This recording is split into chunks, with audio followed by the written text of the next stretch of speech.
Hello friends, अभी हमने last video में देखा एपिडेमियोलॉजिकल ट्रायड। अब हमारा नेक्स्ट वीडियो है कंसेप्ट ऑफ डिसीज़ कॉजेशन और थ्योरीज ऑफ डिसीज़ कॉजेशन। इसमें हम देखेंगे कि इसमें कौन कौन सी थ्योरीज हैं एपिडेमियोलॉजी के पीछे। फर्स्ट हमारी थ्योरी है germ theory, epidemiological triad, web of causation, multifactorial causation theory, Dever's, epidemiological model and iceberg of disease. ये 6 total concept of disease causation है या थ्योरीज ऑफ डिसीज़ कॉज है, जिनके बारे में हम देखेंगे वन बाय वन। तो हमारा फर्स्ट थ्योरी हम लेते हैं जर्म थ्योरी। जर्म थ्योरी के बारे में आपको बेसिक आइडिया तो होगा ही कि जर्म थ्योरी सबसे पहले किसने दी थी, लुईस पास्चर ने दी थी। उनके अकॉर्डिंग लुईस पास्चर का कहना है कि there is one single specific cause of every disease. किसी भी डिसीज़ के पीछे कोई एक स्पेसिफिक रीज़न होता है जिसके कारण कोई भी डिसीज़ होती है, ऐसा लुईस पास्चर का कहना है। ठीक है, जैसे हम इसका एक देखेंगे एग्जांपल। जैसे कॉजेटिव एजेंट होता है जो किसी पर्सन को या मेन को अफेक्ट करता है, जिसके कारण क्या होती है, डिसीज़ होती है। जैसे हमने एपिडेमियोलॉजिकल ट्रेड लास्ट लेक्चर में पढ़ा था। ठीक है, तो इसमें एक एग्जांपल है, जैसे डिप्थीरिया है due to corynebacterium diphtheria. Diphtheria नाम की जो डिसीज़ है या जो प्रॉब्लम है, ठीक है, वो किस वजह से हो रही है, जो स्पेसिफिक कॉर्नी बैक्टीरियम डिप्थीरिया नाम का जो बैक्टीरिया है, जिसके कारण क्या हो रहा है, डिसीज़ हो रही है। तो जर्म थ्योरी का कहना है कि किसी भी डिसीज़ के होने के पीछे कोई स्पेसिफिक एक वजह होती है या कोई एक स्पेसिफिक एजेंट होता है जिसके कारण क्या होती है, डिसीज़ होती है। तो ये तो हो गई हमारी जर्म थ्योरी। सेकेंड थ्योरी हम देखेंगे थ्योरीज ऑफ एपिडेमियोलॉजिकल ट्रेड। अभी लास्ट लेक्चर में हमने इसको डिटेल में पढ़ा था कि एपिडेमियोलॉजिकल ट्रेड में कौन कौन से फैक्टर है, कौन कौन से 3 चीज़ें इंक्लूडेड हैं, वो उनके बारे में हमने वन बाय वन डिटेल में स्टडी की थी। यहाँ पर हम देखेंगे कि ये थ्योरी क्या कहती है। इसमें क्या होता है कि everyone expose to disease agent, हर कोई व्यक्ति होता है डिसीज़ एजेंट से क्या होता है, एक्सपोज्ड होता है, उसके कांटेक्ट में आता है। बट इसके पीछे क्या होता है कि कोई एक सिंगल कारण रिस्पॉन्सिबल नहीं होता है डिसीज़ के पीछे। There are many another factor होते हैं जो क्या करते हैं, किसी डिसीज़ को इन्फ्लुएंस करते हैं। जैसे क्या हो गया, जैसे एजेंट हो गए। जैसे मान लो कोई बैक्टीरिया है तो वो अकेला उस किसी कारण डिसीज़ को इन्फ्लुएंस नहीं करेगा, उसके पीछे अदर फैक्टर है। जैसे मान लो एनवायरमेंटल फैक्टर हो गया। जैसे मान लो एनवायरमेंटल में प्रॉपर सैनिटेशन या हाइजीन नहीं है, एयर पॉल्यूटेड है, वाटर पॉल्यूटेड है, फूड पॉल्यूटेड है। अगर वो भी पॉल्यूटेड होगा तो क्या होगा, हॉस्ट जो ह्यूमन है, जो पर्सन है, वो इन्फ्लुएंस होगा। Everyone expose to the disease agent, हर कोई एक्सपोज होता है। It is not only the positive agent that is responsible for disease. केवल एक एजेंट ही डिसीज के लिए रिस्पॉन्सिबल नहीं है। There are another factor also related to man and environment which contribute to the disease. केवल agent ही responsible नहीं है किसी भी डिसीज़ के लिए, उसके पीछे एनवायरनमेंट और होस्ट दोनों ही इतने रिस्पॉन्सिबल है। यानी अगर इन तीनों के बीच में बैलेंस है, इक्विलिब्रियम है, तो डिसीज़ इजीली कॉज नहीं होगी। बट अगर इसमें इम्बैलेंस हुआ तो उस वजह से क्या होगा, डिसीज़ होगी। जैसे एजेंट हो गया, अब जैसे हॉस्ट हो गया, हॉस्ट की इम्यूनिटी वीक हुई। हम आगे डिस्कस करेंगे कि अगर इन तीनों में अगर इक्विलिब्रियम नहीं रहा या बैलेंस नहीं रहा तो डिसीज़ होगी। जैसे अब ये हम देखेंगे कि जैसे ये ट्रायड मॉडल है, जिसको हम क्या इकोलॉजिकल मॉडल भी कहते हैं। एक बात ध्यान रखना, अगर एग्जाम में इकोलॉजिकल मॉडल या एपिडेमियोलॉजिकल ट्रायड कहे तो दोनों एक ही चीज़ है, कंफ्यूज मत होना, जिसमें एजेंट, होस्ट और एनवायरनमेंट तीनों फैक्टर इंक्लूड होते हैं। इसको और देखते हैं। यही बात हुई, this 3 factor as long as they remain in the equilibrium और balance, disease will not occur. अगर ये तीनों बैलेंस में है तो डिसीज नहीं होगी। And it referred as state of health equilibrium. और ये क्या होगा कि हमारी मतलब जो पर्सन है उसकी हेल्थ क्या होगी, मेंटेन होगी या इक्विलिब्रियम बैलेंस होगी। इसका एक एग्जांपल लेते हैं, टीबी कॉज्ड बाय माइक्रोबैक्टीरियम ट्यूबरकुलाई। हम सब जानते हैं कि टीबी किसके कारण होती है, माइक्रोबैक्टीरियम ट्यूबरकुलाई नाम के बैक्टीरिया के कारण होती है। But all are not affected by TB. ठीक है, हर कोई पर्सन टीबी से इन्फ्लुएंस नहीं होता है, अफेक्टेड नहीं होता है। इसके पीछे अदर फैक्टर भी होते हैं जिसके कारण इन्फ्लुएंस होता है। जैसे मान लो किसी पर्सन की इम्यूनिटी वीक है, वो माल नरिश्ड है या प्रॉपर फूड नहीं ले पा रहा है, जिसके कारण उसकी इम्यूनिटी वीक है। जेनेटिक मेकअप या हेरिडिटरी जेनेटिकल फैक्टर हैं जो जिसके कारण क्या हो रहा है, उस पर्सन को डिसीज़ हो रही है। ठीक है, इसमें हम देखेंगे जैसे एजेंट हो गया। एजेंट हम पहले लास्ट क्लास में स्टडी किया है, जैसे बैक्टीरिया, वायरस, फंगई हैं, जिसके कारण क्या होती है, डिसीज़ होती है। दूसरा हो गया होस्ट। होस्ट में हम क्या देखेंगे, जेनेटिक मेकअप कि जेनेटिकली वो वीक है या उसकी एज है, जैसे ओल्ड एज पर्सन हो गया उसमें है। सेक्स में हम जैसे देख रहे हैं फीमेल को हमने स्टडी किया, जैसे breast cancer, cervical cancer, female में ये ज़्यादा चांसेस हैं, ठीक है। या इम्यूनिटी उसकी वीक है तो उसे डिसीज़ होगी, अगर इम्यूनिटी अच्छी है तो उसे डिसीज़ होने के चांसेस कम रहेंगे।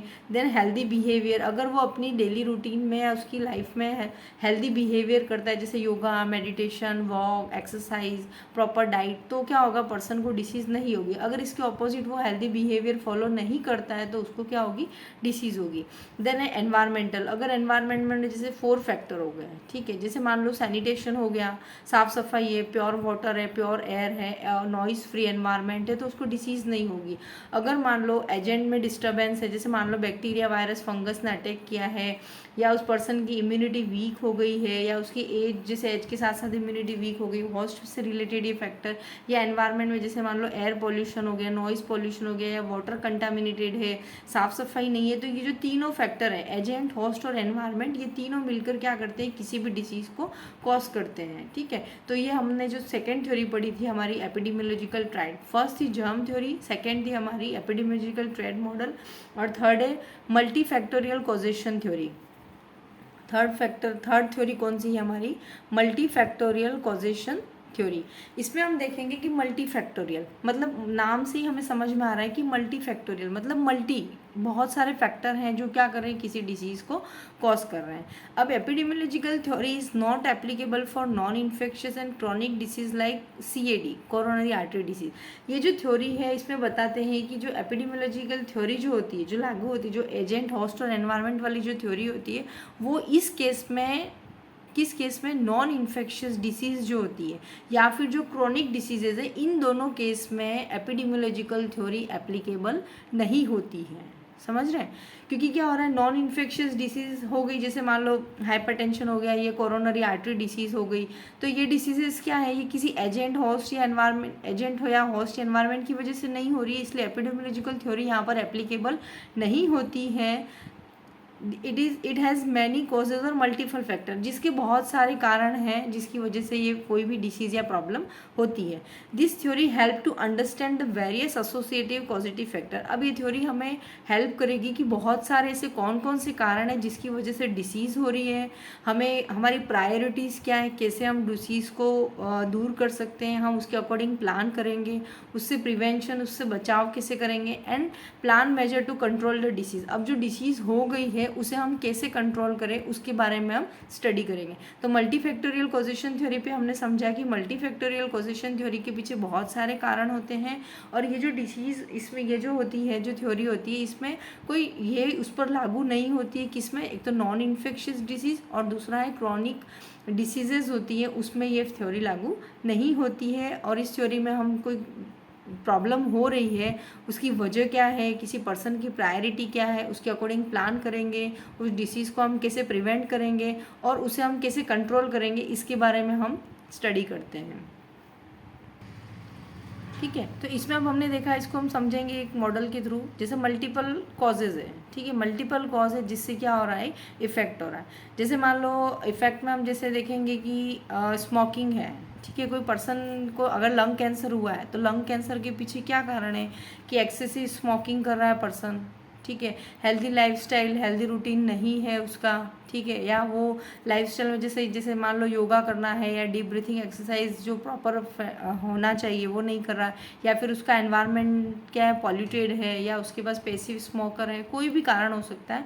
ये तीन चार कारण है, कॉजेज है जिसकी वजह से क्या हो रहा है, लंग कैंसर हो रहा है, ठीक है। तो ये तो हो गई हमारी मल्टीफैक्टोरियल कॉजेशन थ्योरी।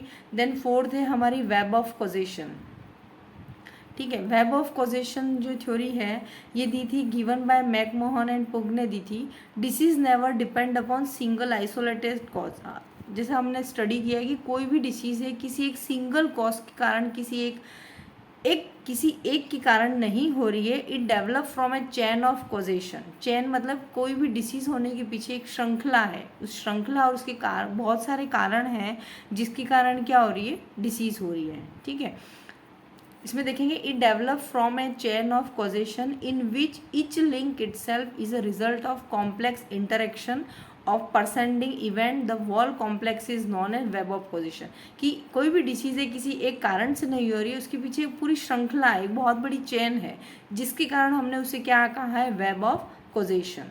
ठीक है, इसका एक एग्जाम्पल हम लेते हैं कार्डियोवास्कुलर डिसीज, या जैसे मान लो कैंसर। ठीक है, अब हम देखेंगे कोई भी कार्डियोवास्कुलर डिसीज हुई, जैसे मान लो हम हाइपरटेंशन देखेंगे, तो ये हाइपरटेंशन होने के पीछे कौन कौन से कारण है जिनकी एक पूरी चेन बनी और आज क्या हो रहा है, पर्सन को हाइपरटेंशन हो रहा है। तो इसके पीछे पूरा वेब ऑफ कॉजेशन में हम देखेंगे कि ये जो हाइपरटेंशन हो रहा है वो किस वजह से हो रहा है। जैसे मान लो चेंज इन लाइफस्टाइल, अब समय के साथ साथ क्या हो रहा है, लाइफस्टाइल चेंज हो रही है, पर्सन क्या कर रहा है, एक्सरसाइज नहीं करता है, ओवर ईटिंग करता है, जिसके कारण क्या हो रही है, ओबेसिटी हो रही है। ओबेसिटी है तो वो कुछ काम नहीं कर रहा है, जैसे लैक ऑफ एक्सरसाइज, एक्सरसाइज नहीं करता है जिसके कारण ओबेसिटी होती है, या ओबेसिटी के कारण उसे एक्सरसाइज करने का मन नहीं करता है, वो फैटी हो रहा है। ठीक है, तो हाइपरटेंशन हो सकता है। जैसे मान लो ओबेसिटी के कारण बहुत ज़्यादा इंटेक करता है, मोटापा है, उसकी बॉडी में लिपिड का लेवल क्या हो गया, ब्लड में बढ़ गया है, हाइपरलिपिडीमिया, जिसके कारण क्या हो रहा है, कोरोनरी आर्थरोस्क्लेरोसिस हो रहा है, जिससे क्या हो रहा है, उसकी जो ब्लड वेसल्स हैं उसमें क्या हो रहा है, क्लॉट का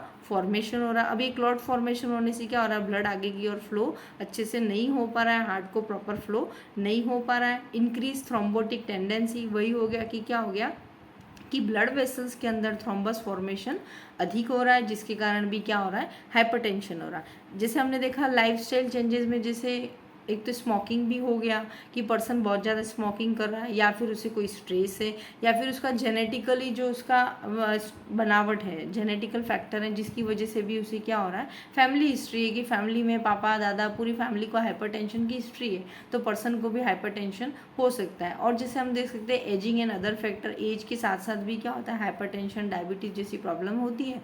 तो ये सारी एक पूरी क्या है, श्रृंखला है, जिसके कारण क्या हो रहा है, पर्सन को हाइपरटेंशन हो रहा है। एक बार फिर से देखेंगे, चेंज इन लाइफस्टाइल, जिसमें ओवर ईटिंग देख रहा है, जंक फूड खाता है, ओबेसिटी हो रहा है, हाइपरलिपिडीमिया है, बहुत ज़्यादा लिपिड का लेवल है, कोरोनरी आर्थरोस्क्लेरोसिस हुआ है, जिससे क्या हो रहा है, थ्रोम्बस फॉर्मेशन हो रहा है बॉडी में, और ब्लड प्रॉपर हार्ट को सर्कुलेट भी नहीं हो पा रहा है, हाइपरटेंशन हो रहा है। फिर स्मोकिंग, स्ट्रेस, जेनेटिक फैक्टर और एजिंग फैक्टर है, जिसकी वजह से भी क्या हो रहा है, हाइपरटेंशन हो रहा है। तो ये पूरी एक श्रृंखला है किसी एक डिसीज़ को कॉज करने के लिए, तो जिसे हम क्या बोलते हैं, वेब ऑफ कॉजेशन थ्योरी। हमने फोर्थ देख लिया, web of causation theory. Then next है फिफ्थ है हमारा डाइवर्स एपिडेमियोलॉजिकल मॉडल। ठीक है, इसमें हम देखेंगे कि कोई डिसीज़ हो रही है, उसके पीछे मेनली क्या होते हैं, 4 मेजर कैटेगरीज होती हैं। ठीक है, the model is composed of 4 major category of factors. इसमें 4 फैक्टर हैं, जिसके कारण क्या हो रहा है, कोई भी डिसीज़ है वो हो रही है। जैसे मान लो ह्यूमन बायोलॉजी, लाइफस्टाइल, एनवायरनमेंट, और फोर्थ है हेल्थ सिस्टम। ठीक है, अब इनमें हम वन बाय वन देखेंगे। जैसे ह्यूमन बायोलॉजी में क्या हो गया, एपिडेमियोलॉजिकल ट्रैक जो हमने देखा, एजेंट, होस्ट, एनवायरनमेंट, जिसके कारण डिसीज़ होती है, जेनेटिक फैक्टर हो गए, कॉम्प्लेक्स फिजियोलॉजिकल सिस्टम, मतलब कोई फिजियोलॉजिकल जो बनावट है, एनाटॉमिकल, पर्सन को कोई डिफेक्ट है, प्रॉब्लम है, या factor related to maturation and ageing, किसी एज के कारण या उसके मैचुरेशन जैसे से ग्रो हो रहा है, उस इनकी फैक्टर्स है जिसकी वजह से क्या हो रहा है, पर्सन को फिजिकल प्रॉब्लम या कोई डिसीज़ हो रही है। तो ये हो गया ह्यूमन बायोलॉजी। दूसरा है लाइफस्टाइल। लाइफस्टाइल में हमने देखा जैसा डेली लिविंग एक्टिविटी, अगर उसका रूटीन प्रॉपर मेंटेन करता है, ठीक है, हेल्दी हेल्थ हैबिट्स उसकी प्रॉपर है, प्रॉपर डाइट लेना है, न्यूट्रिएंट डाइट लेना है, एक्सरसाइज करना है, ठीक है, योगा करना है, एक अपना एक प्रॉपर रूटीन है, ओवर ईटिंग नहीं करना है, ठीक है, न्यूट्रिएंट डाइट। तो ये सारे फैक्टर हैं जो क्या करते हैं, उसको हेल्दी बना के रखते हैं। अगर ये प्रॉपर नहीं है, अगर उसकी डेली लिविंग एक्टिविटीज़ हैं वो इनएडुकेट हैं, प्रॉपर नहीं है, सिस्टमेटिक नहीं है, हेल्थ हैबिट्स अच्छी नहीं है, तो जिसकी वजह से भी क्या हो रहा है, डिसीज़ हो सकती है। देन थर्ड हमारा है जैसे एनवायरनमेंट। एनवायरनमेंट में हमने क्या देखा था, जैसे physical, biological, social and spiritual and component, spiritual component. अब एनवायरनमेंट में जैसे फिजिकल में हमने देखा था एयर, वाटर, फूड, अगर ये सब पॉल्यूटेड है, सैनिटेशन नहीं है प्रॉपर एनवायरनमेंट में, तो उस वजह से हो रहा है। जैसे बायोलॉजिकल में हमने देखा था इंसेक्ट हो गया, एनिमल हो गया, जिसे एंथ्रैक्स या मलेरिया जैसी प्रॉब्लम्स हो रही है। सोशली अगर वो फिनेंशियली अगर एबल नहीं है तो उससे क्या होगा, प्रॉपर न्यूट्रिशन नहीं ले पाएगा, proper sanitation, proper hygiene maintain नहीं होगी, जिसकी वजह से डिसीज़ होगी। स्पिरिचुअल कंपोनेंट यहाँ क्या होगा, जैसे मान लो वो कोई भी चीज़ को जल्दी स्ट्रेस में ले लिया, ठीक है, वो किसी स्ट्रेस को ओवरकम नहीं कर पा रहा है, वो उस चीज़ को नहीं समझ पा रहा, तो जिससे क्या होगा, मेंटल स्ट्रेस क्रिएट होगा और उस स्ट्रेस से क्या होगा, हेल्थ इश्यूज होंगे। ठीक है, तो ये सारे फैक्टर हैं जिसकी वजह से क्या होगा, एनवायरमेंटली क्या होगा, पर्सन इन्फ्लुएंस होगा, उसकी हेल्थ इन्फ्लुएंस होगी। फोर्थ हो गया हेल्थ सिस्टम। हेल्थ सिस्टम में क्या होगा कि जैसे मान लो हॉस्पिटल की अवेलेबिलिटी कितनी, एसेसिबिलिटी कैसी है, एडुकेट मेडिसिन की सप्लाई है, प्रॉपर टाइम पे टेस्ट की फैसिलिटी है, लैब वगैरह है या नहीं है, use of health care services at on level. इसमें हम देखेंगे कि कोई भी हेल्थ सिस्टम अगर ऑर्गेनाइज किया गया है तो क्या वो प्रॉपर लेवल पे अवेलेबल है, क्या पब्लिक को उसका बेनिफिट मिल रहा है, वो वहाँ तक पहुँच पा रहे हैं, उनको फैसिलिटीज़ प्रोवाइड हो रही हैं, प्रॉपर फंड आ रहा है नहीं आ रहा है। तो अगर ये चीज़ें प्रॉपर स्मूथ होंगी तो हमारा सिस्टम क्या होगा, हेल्दी होगा। अगर ये डिस्टर्ब होगा तो क्या होगा, हमारा सिस्टम भी इन्फ्लुएंस होगा। तो ये तो हमारा था डाइवर्स एपिडेमियोलॉजिकल मॉडल, जिसमें हमने देखा था human biology, lifestyle, environment and health system. ये 5th मॉडल था। अब हमारा लास्ट हम देखेंगे आइसबर्ग ऑफ डिसीज़। ठीक है, इसमें हम देखेंगे आइसबर्ग ऑफ डिसीज़। ये बहुत इंपॉर्टेंट है, ये कॉम्पिटिटिव पर्पज से भी इंपॉर्टेंट है, या इसको शॉर्ट नोट्स में भी पूछा जाता है। तो आइसबर्ग ऑफ डिसीज़ में हमने देखा होगा, इस इमेज से आपको क्लियर हो जाएगा कि in this disease can be closely related with an iceberg. The floating tip of iceberg represent what the physicians seen in the community, that is clinical case। अब हम देखेंगे कि ये हम देख रहे हैं, ये एक वाटर का एक है जिसमें आइसबर्ग है। ठीक है, ये ऊपर वाला है जो फ्लोटिंग टिप है, बर्फ का एक गोला है जो ऊपर की ओर है, जिसमें हम देख रहे हैं सिम्टोमेटिक डिसीज़। इसमें जो डिसीज़ है वो फिजिशियन देख पा रहा है कि प्रॉब्लम क्या क्या है।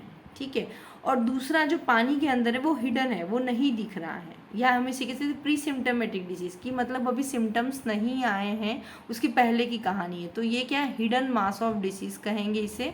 ठीक है, ये जो हो गया, इसमें सिम्टम्स दिख रहे हैं, इसमें सिम्टम्स नहीं दिख रहे, ये प्री सिम्टोमेटिक है। अब इन दोनों के बीच की जो लाइन है इसे हम बोलते हैं डिमार्केटिंग लाइन। ठीक है, जिसमें क्या हो रहा है कि इसमें सिम्टम्स नज़र आ रहे हैं, इसमें सिम्टम नज़र नहीं आ रहे। The water line represent the demarcation between apparent and unapparent disease. Apparent मतलब जो दिख रही है, जो जाहिर हो रही है, जो नज़र आ रही है, वो अपरेंट है, और अनअपरेंट डिसीज मतलब जो दिख नहीं रही है, जो हिडन है। ठीक है, तो ये हो गया हमारा प्री सिम्टोमेटिक। तो इसे हम बोलेंगे आइसबर्ग ऑफ डिसीज़। समझ में आ गया आपको कि इसमें फिजिशियन सिम्टम्स देख पा रहा है, ये हमें पता चल रहा है कि डिसीज़ है, और यहाँ पर पता ही नहीं चल रहा है डिसीज़ है या नहीं है। ठीक है, तो ये हमारा हो गया थ्योरीज या web of causation in of किसी भी डिसीज़ को लेके। अगर इसमें कोई डाउट हो तो आप कमेंट कर सकते हैं। अगर आपको मेरे वीडियो पसंद आ रहे हैं तो प्लीज़ चैनल को लाइक, कमेंट एंड सब्सक्राइब करिए। Thank you.